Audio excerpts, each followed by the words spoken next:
2 Mga Hari 16.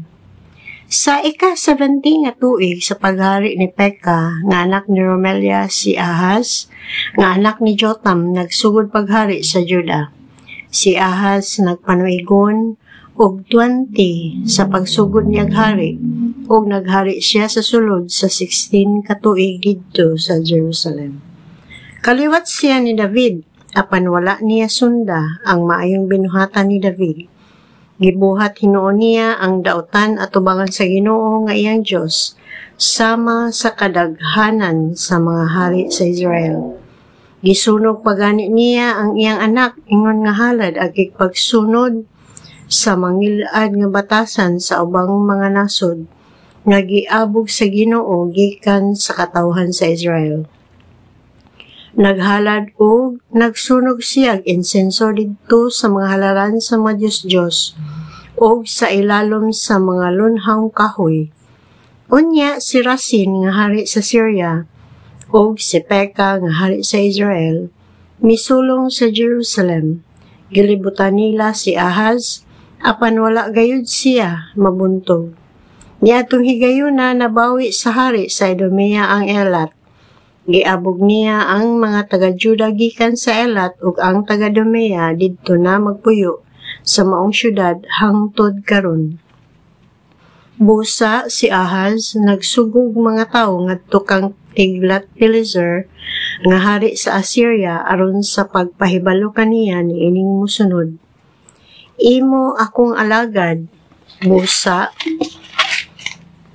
ngari og luwas sa intan ako gikan sa gahom sa hari sa Syria o sa hari sa Israel nga nanulong kanako. Gikuha ni Ahaz ang mga plata ug bulawon sa templo sa Ginoo ug sa panudlanan sa palasyo ug iya kining gipadala ingon nga gasa ngadto sa hari sa Assyria. Isip tubag sa pangingaliupo ni Ahaz, gisulong ni Tiglat-Pileser ang Damasco ug nailog niya ang maong syudad. Gibihag niya ang mga nagpuyo niini ngadto sa Kir ug gipatay niya si Rasin. Sa pag-adto ni Hari Ahaz sa Damasco aron sa pagpakikita kang Tiglat-Pileser, nakita niya ang halaran sa maong dapit. Gipadadaan niya si Urias nga pari sa tukma gayud nga modelo niini.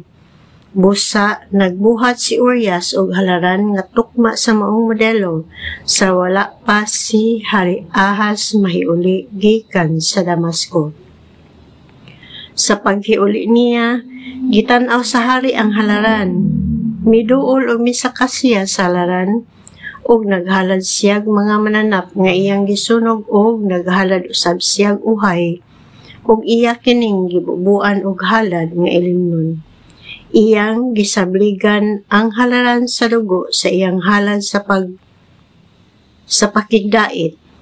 Ang halaran nga bronze nga alang sa Ginoo nahimutang sa tunga-tunga sa gipabuhat niyang halaran ug sa templo. Busa didto niya kini ibutang sa amihanan sa gipabuhat niyang halaran. Unya giingnan niya si Urias, gamita kining akong dakong halaran alang sa matagbuntag nga mga halad nga sunugon, sa mga ginabiing mga halad nga uhay, sa mga sunugon o mga pagkaong halad sa hari o sa katawhan o sa mga halad nga ilimnon sa katawhan. Ibubo niini ang dugo sa tanang mananap nga gihalad, apan gahina alang kanako ang halaran nga bronze aron akong magamit sa pagpanagna. Busa gituman ni Urias ang tanang mando ni Hari Ahaz.